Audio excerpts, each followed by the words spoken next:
उत्तर प्रदेश के उप मुख्यमंत्री केशव प्रसाद मौर्य आज सहारनपुर पहुंचे। उप मुख्यमंत्री हवाई मार्ग द्वारा दोपहर सरसावा हवाई पट्टी पर पहुंचे। इसके बाद सर्किट हाउस पहुंचकर पार्टी पदाधिकारियों और पार्टी कार्यकर्ताओं से संवाद किया। वहीं दोपहर में 2:30 बजे के करीब कलेक्ट्रेट सभागार में जनपद के प्रशासनिक अधिकारियों के साथ बैठक करने के उपरांत उन्होंने प्रेस वार्ता की।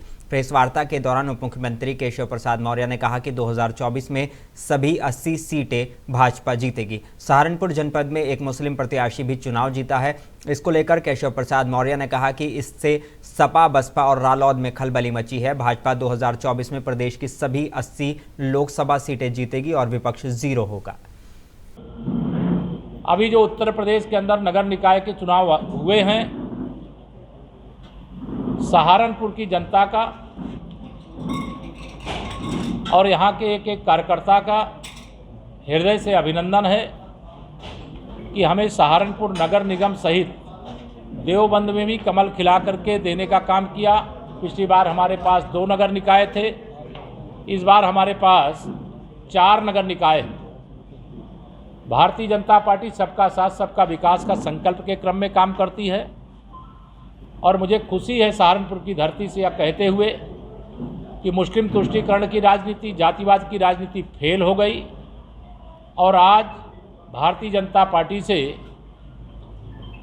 एक मुस्लिम प्रत्याशी भी नगर पंचायत में जीत करके आए हैं और केवल सहारनपुर ही नहीं बल्कि प्रदेश में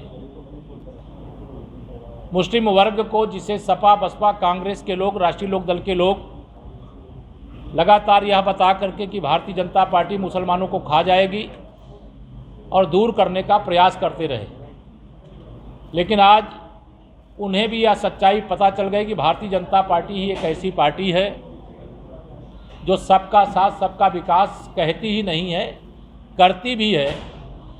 और इसके कारण से उन्होंने भारतीय जनता पार्टी को वोट देने की शुरुआत किया है। सपा, बसपा, कांग्रेस, लोकदल में इसके कारण खलबली मची है और हमें पूरा विश्वास है कि हम जब डबल इंजन सरकार के माध्यम से भेदभाव नहीं करते हैं तो वह भी भेदभाव नहीं करेंगे। जैसे नगर निकाय के चुनाव में 17 नगर निगम भारतीय जनता पार्टी की झोली में हैं, वैसे ही 2024 में 80 की 80 लोकसभा जनता के आशीर्वाद, कार्यकर्ताओं के परिश्रम, डबल इंजन सरकार की उपलब्धियों के आधार पर भाजपा की झोली में हो तो कोई आश्चर्य नहीं करना चाहिए। मुझे पूरा विश्वास है कि यह सफलता हम लोग निश्चित तौर से प्राप्त करेंगे और माननीय नरेंद्र मोदी जी के नेतृत्व वाली सरकार के 9 वर्ष पूरे हो रहे हैं, उसमें एक महासंपर्क अभियान पार्टी चलाने जा रही है।